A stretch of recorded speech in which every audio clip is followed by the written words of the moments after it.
Assalamu alaikum wa rahmatullahi wa barakatuh. This is Karim Serageldin answering your online questions. Sister submitted a question entitled, Husband cheated on me and it's my fault. Alright, Bismillah ar-Rahman ar-Rahim. Number one, if anybody out there has ever experienced an affair, the first thing you need to do is not blame yourself fully. Understanding why your husband cheated on you, sister, is not the same thing as accepting it as an excuse. There's never an excuse for having an affair. No matter how hard things get, we still have to live up to our dedication and our commitment as a married couple. So I was very alarmed when you had this in your title of your question, that you really believe it's your fault. Now, granted, you did say that you're not necessarily the type of person who desires sexual intercourse with your husband as frequently as he does, but that still doesn't give him an excuse. That could actually, if anything, be a catalyst for you two to improve and invest in your sexuality together. So that's number one. Now, in order to address this question, you have to recognize that the healing process is going to require two phases. The first phase is about rebuilding trust, and the second phase is about enhancing your intimacy and sexuality and your connection overall. The first phase of rebuilding trust is going to require responsibility and action items from both of you. So I'll first address your husband and then you, the sister. Number one, your husband has to first take full responsibility for the hurt and harm that he has caused you and his family by his actions. This first step is necessary because it demonstrates his humility and sincerity to really want to heal and change for the better. And that's not going to happen unless he recognizes that regardless of his reasons, he did cause a huge disaster in your marriage and in your family. The second action item that your husband has to recognize is the only way you are going to gain trust with him again is by getting trustworthy actions from him. In other words, he needs to give you constant assurances and attempts to rebuild that trust and show that he is really trying to be an honest man from now moving forward. So how does this look like in real life? Well, number one, the reason why you don't feel you can trust him is because you don't feel secure about his whereabouts and where he is when he's not at home, because clearly that's how affairs happen. So your husband is going to need to call you from work as frequently as needed for now. He's going to have to limit his outside interactions or going out and being out late, because that can cause you a lot of suspicion and paranoia.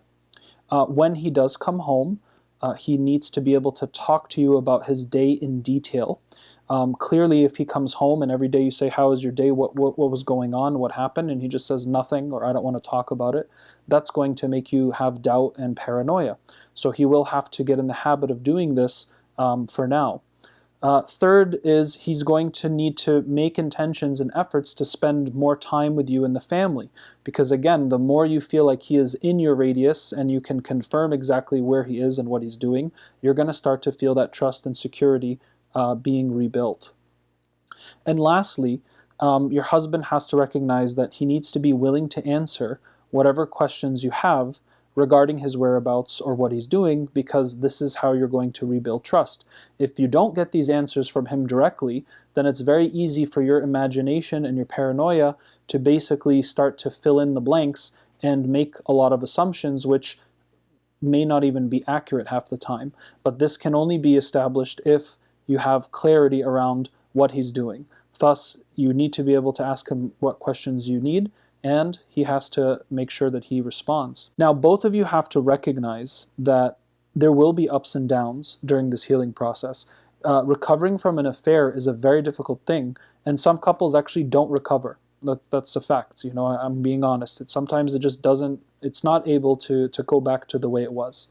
And this is something that may happen. So you both have to prepare for that. However, if you really want to make this work, you have to recognize that there will be ups and downs along the way, i.e. there's going to be days where you just don't feel good about him, you remember what happened, and you're not going to feel, you know, solid in your marriage. There's also going to be times where he may not want to feel like he has to keep giving you these assurances and rebuilding your trust, because he's just getting tired of constantly needing to prove that he's a trustworthy, honest man. However, that's on him because he put you in this situation in the first place. The responsibilities for you, the wife, in rebuilding trust is the following. Number one, you have to also do your part in trying your best to accept his reassurances and truly believe him when he is giving you that data. In other words, if you constantly question and doubt everything he is trying to do to rebuild your trust, then you're never going to rebuild it. So you also have to be open and able to receive the attempts that he is making to rebuild his trust, and especially when you really feel that he has been remorseful and regrets what happened in a sincere and genuine way.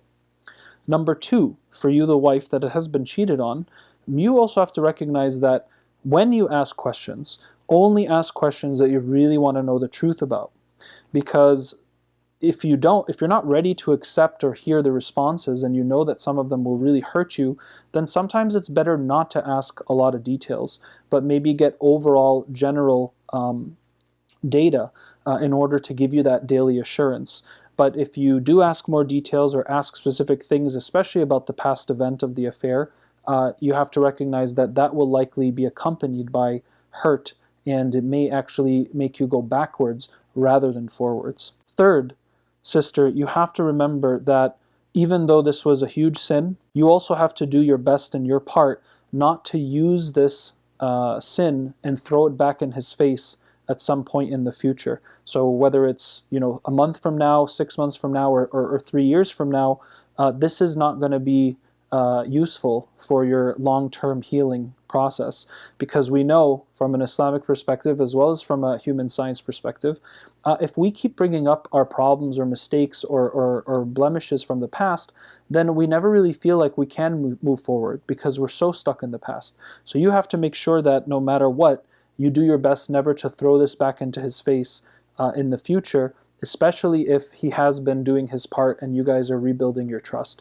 So what this means is, sometimes with female psychology, because of the way the brains are generally wired, everything is interconnected. So one time when you feel like he's falling short in some other aspect of the marriage, for example, let's say paying the bills or cleaning up around the house, sometimes women will feel frustrated about this item, but then it will charge up and trigger all the other things that bother them or they may feel upset about.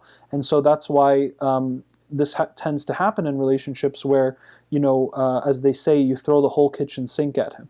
And the man is just going, where is this all coming from? You're talking about vacuuming, and now you're bringing up the affair that happened 3 years ago.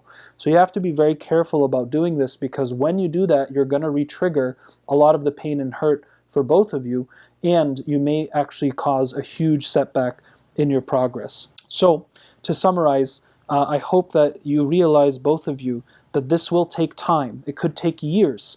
And in order to really absorb the emotional impact that this has caused, you have to give yourself time to heal. And this could also be accelerated if you go seek out professional support like a counselor or a therapist in your area, so that you guys can have a consistent and safe space to be able to flush out the impact and the damage that this affair has caused. May Allah subhanahu wa ta'ala make it easy on both of you, and remember that there is no excuse to have an affair, but it is important for us to understand why it happened, and this would lead us to the second phase, which I hope that if you see a professional counselor, you'll be able to rebuild that together. And what this means is, there are reasons why you guys lost this connection and this intimacy, and so in order to ensure that that won't happen again after you rebuild your trust, you need to make sure that you tune up those aspects of your intimacy and sexual relationship so that both of you feel that it's satisfying and secure and safe. And inshallah, this will help the long-term sustainability of your marriage. I hope this was helpful, and may Allah subhanahu wa ta'ala make it easy on both of you to recover and to heal and keep your family together, and learn from this, inshallah, to become a stronger couple. Assalamu alaikum wa rahmatullahi wa barakatuh.